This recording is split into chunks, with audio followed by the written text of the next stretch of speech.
શિનોર તાલુકાના મોકા ફોફડિયા ગામના ડોક્ટર આંબેડકર ફળિયામાં ગતરોજ રાત્રે આશરે 10 વાગ્યાના અરસામાં રહેણાંક મકાનના પાછળના ભાગે આવેલા માળામાં અચાનક આગ લાગી હતી। આગ લાગતાની સાથે જ સમગ્ર વિસ્તારમાં દોડધામ મચી ગઈ હતી અને સ્થાનિક લોકો તાત્કાલિક ઘટના સ્થળે દોડી આવ્યા હતા। સ્થાનિક લોકોએ આગ વધુ ફેલાય તે પહેલા જ પાણીનો મારો ચલાવી તેમજ ઉપલબ્ધ સાધનોની મદદથી આગ ઓલવવાના પ્રયાસો હાથ ધર્યા હતા।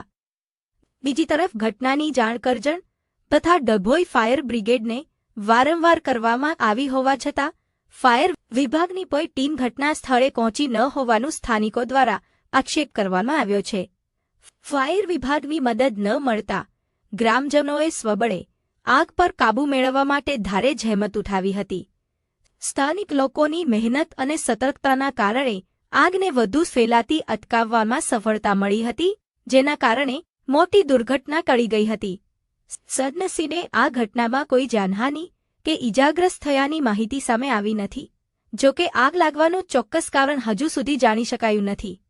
આ ઘટનાને પગલે સ્થાનિક લોકોએ શિનોર તાલુકામાં કાયમી ધોરણે ફાયર બ્રિગેડની સુવિધા ઉપલબ્ધ કરાવવા તેમજ ફાયર વિભાગનું વાહન ફાળવવાની માંગ ઉઠાવી છે, જેથી ભવિષ્યમાં આવી આપત્તિજનક પરિસ્થિતિ સર્જાય ત્યારે તાત્કાલિક મદદ મળી શકે। મારું નામ રોહિત મનુભાઈ અંટોલભાઈ મોટા પોપરિયા તાલુકો શિનોર। અહીંયા પરમાનન્ટ રોહિત ફળિયું અમારું આવેલું છે। ત્યાં અગ્નિ લાગેલી હતી। વારંવાર રજૂઆત ફાયર બ્રિગેડને કરવા છતાં 2 કલાક સુધી વાત જોવા છતાં આવેલ નથી, જેથી શિનોર તાલુકામાં હું એક ફાયર બ્રિગેડની ગાડી આપવા વિનંતી, જેથી અગાઉ આવું કોઈક નુકસાન ભારે થાય ના એના માટે અમે જાણ કરીએ છીએ। અને અમારું અહીં બધું બળી ગયેલું છે, ઘરે પણ બરેલું છે, આજુબાજુ તમે જોઈ શકો તે બરેલું। પછી બાજુમાં 3 વખત અગ્નિ લાગેલો છે। એ 3 જગ્યાએ વારાફરતી 2-4 દિવસે અગ્નિ લાગેલ છે। ફાયર બ્રિગેડને જાણ કરતા એમને શું જવાબ? ફાયર બ્રિગેડને જાણ કરતા લોકેશન માંગતા અમે લોકેશન પર વારંવાર મેં આપેલો છે એ લોકોને કે મોટા પોપરિયા ગામ ડેરીની પાસે પરમાર રોહિત ફળિયું છે ત્યાં એગ્રી છે। તો પછી લોકો કે આવીએ પણ અમે કહું તમે આવો, પણ એ લોકો આવ્યા જ નથી। પછી એ લોકેશનનું બહાનું કરે પછી એમ કે કોઈ કે અમને ના પાડી છે કે ભાઈ ઓલવાઈ ગયું। સાહેબ ઓલવાઈ નતું ગયું, સખત 2 કલાક ગામ લોકો પટેલોએ તથા ફળિયાના પરમાર રોહિત લોકોએ મહેનત કરી અને અગ્નિને શાંત કરી છે। પાણી મારો ચલાવી પટેલોએ બહુ સહકાર આપેલો છે। આખું ગામ લોકો તૂટી પડ્યા હતા।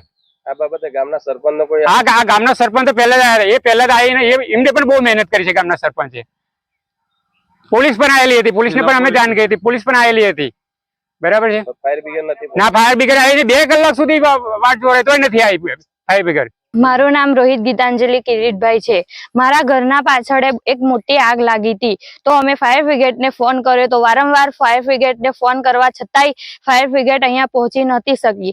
અમે પહેલા કરજણ થયો ફોન, તો કરજણથી એવું કીધું કે તમારે ડભોઈ લાગે, ડભોઈથી એવું કીધું કે આવીએ છે એવી રીતે ફોન કર્યો। તો પછી કે અડધા રસ્તેથી અમે પાછા વળી ગયા તો કે કોઈનો ત્યાંથી ફોન આવ્યો કે અહીંયા આગ ઓલવાઈ ગઈ છે, પણ અહીંયા આગ ઓલવાઈ નથી। સતત 10 વાગ્યાથી 1 વાગ્યા સુધીને આગ ચાલી હતી, તો બધા ગામના લોકો થઈને આગ ઓલવી છે। અને અમારા અહીંયા થાંભલાની બી સુવિધા નથી, એટલું અંધારું હોય છે તો કઈ રીતે અમે જોઈ શકીએ કે કોણ આવું કરે છે। અને આટલી બધી આગ લાગવા છતાંય ફાયર બ્રિગેડ અહીંયા પહોંચી નહીં શકી, તો અમારા ઘર તો નજીક જ છે, તો અમારા ઘર આજુબાજુ બધું સળગી ગયું હોત તો અમે તો મજૂરી કરીને અહીંયા બધું વહાયેલું હોય તો સળગી જાય તો કોને જવાબદારી લેવાની?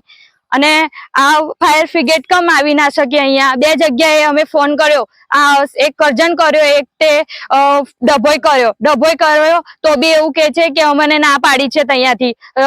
ત્યાં કરજણ કર્યો તો કે અમને આગું પડે, તમે ડભોઈ ફોન કરો, ડભોઈ બી ફોન કર્યો તો આવું કહી શકે છે। તો હવે અમે શું કરીએ? આટલી બધી આગ લાગવા છતાં બી કોઈ અહીંયા પહોંચી ના શક્યું, તો પછી આટલી મોટી આગ લાગે તો અમે કઈ રીતે એને ઓલવી શકશું? આટલા બધા ગામના પટેલો, પછી અમારા ઘરના, પછી આખા ફળિયાના બધા આવીને અહીંયા આગ ઓલવી છે, એમનો ખૂબ ખૂબ આભાર।